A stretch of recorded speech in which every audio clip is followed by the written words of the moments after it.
Persona 4 Arena Ultimax is a fighting game spin-off of the critically acclaimed role-playing game Persona 4. Persona 4 Arena Ultimax was originally released in September of 2014 on PlayStation 3 and Xbox 360. This re-release of the game is set to release on March 17th, 2022 for Nintendo Switch, PlayStation 4, and PC via Steam. Please note that a PlayStation 4 review copy of Persona 4 Arena Ultimax was provided by Atlus West. For this review, I will give you my personal opinion as a newcomer to Persona 4 Arena Ultimax. My experience with Persona 4 Arena is about 2 to 5 hours of game time on the original Persona 4 Arena on the PlayStation 3 back in the day. Also, I'm very much a role-playing game and Persona fan. In terms of fighting games, I'm what FGC members call a noob, since my experience consists of Naruto Clash of Ninja 2 on GameCube and Super Smash Bros. Yep, that's it. So here are my thoughts on Persona 4 Arena Ultimax. The story itself is, for the most part, pretty interesting. Shadows are back in Inaba, the small town from Persona 4. Yu Narukami and his friends are reunited once again after Yu comes back for a trip in Inaba, but unfortunately, the Midnight Channel is also back. In other words, the investigation team is set on a new mission to defeat Shadows while taking part in a fighting tournament inside of Yasogami High. Joining them in their missions is the cast of Persona 3, which consists of Yukari, Junpei, Ken, Mitsuru, Akihiko, and Aegis.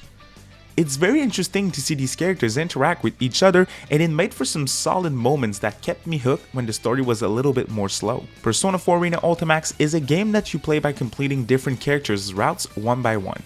All the characters have their own routes, and when you put them all together, it is one big story. When games do this approach for its story, there's always one concern for me. Is it repetitive? For Persona 4 Arena Ultimax, the answer to that question would be yes and no. Some of the characters' stories have a lot of backstory for the characters, and they just have a lot going on, like Aegis or the new character Labris. Others like Yukiko and Yosuke are pretty much just a retelling of Yu's story, but from a different point of view with some filler in there to make it feel a little different. The original stories are interesting enough, but that is pretty much it. I found myself getting distracted from a lack of interest at times, and for the routes like GAs that are a retelling of another route, I found myself just completely skipping all the dialogues, which is not something that I generally do in my games. The game is very text heavy. Some of the scenes are voice acted, but most of them aren't, which definitely made this whole story mode feel like a chore at times, and that's coming from a visual novel fan too.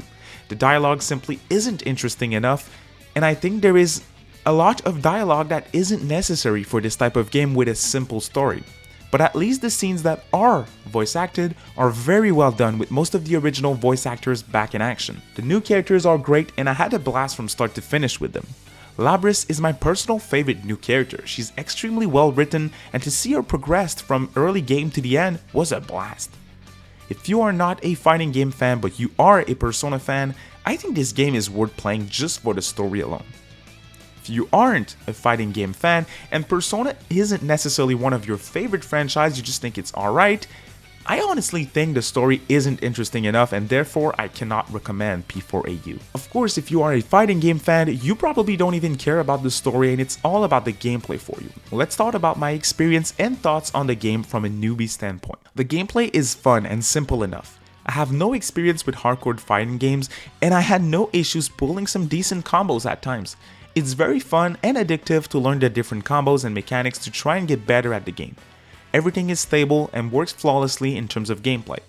The cast of characters that you can pick from is huge, and all the characters feel different from one to another. All the characters have different features that make them all fun to play as. It's just a blast from start to finish in terms of gameplay. There's a lot of features as well. You have the fighting modes, the arena, the lobby mode that is only available on PlayStation 4, not on Switch or PC for some reason, and my experience with online without rollback netcode, which we will talk about in a few minutes, was fun as well. It worked pretty well. Now the real question is Persona 4 Arena Ultimax a re-release that is worth buying in 2022?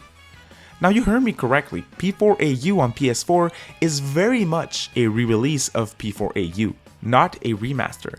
The games run just like the PS3 version mixed with the arcade version of the game. The cutscenes are a little crusty on a 4K television, and it shows that it's a PS3/Xbox 360 era game. Overall, the game aged pretty well though, so it's not a big issue for me, but don't expect this re-release to run or look better than the original game. If you want to experience the same game that you enjoyed back in the day, or you're fine with buying a brand new PlayStation 3 game in 2022, I'd say go for it. The thing is, the game is $30, and for all the content in the game, that's a steal. You get all the DLC and content from Persona 4 Arena and Persona 4 Arena Ultimax, except a couple of music tracks that aren't in the game due to licensing issues. It's easy for me to say that P4AU is just a re-release, but at the same time it's doing a fantastic job of being worth every penny. Fortunately, certain features are missing from the game, like rollback netcode, which I mentioned before, but it will be added to the PC and PS4 version of the game this summer. Switch owners are not going to get rollback. Other than the lack of rollback on Switch and the lack of physical version, I think P4AU is a game worth buying if you are a fan of the original or if you want to experience this game for the first time in 2022. I personally think Atlus made a strange decision to port this game, a sequel to Persona 4, to modern platforms before Persona 4, but it's still great to be able to play this classic once again in 2022. And hopefully they bring back the real deal as well with Persona 4 Golden on consoles in the near future. Will you buy Persona 4 Arena Ultimax? Drop a comment below and let me know if you want to buy it. Thank you so much for watching this review of Persona 4 Arena Ultimax. I hope you enjoyed it. Thank you for watching, have a great day, and we'll see you in the next one. Bye.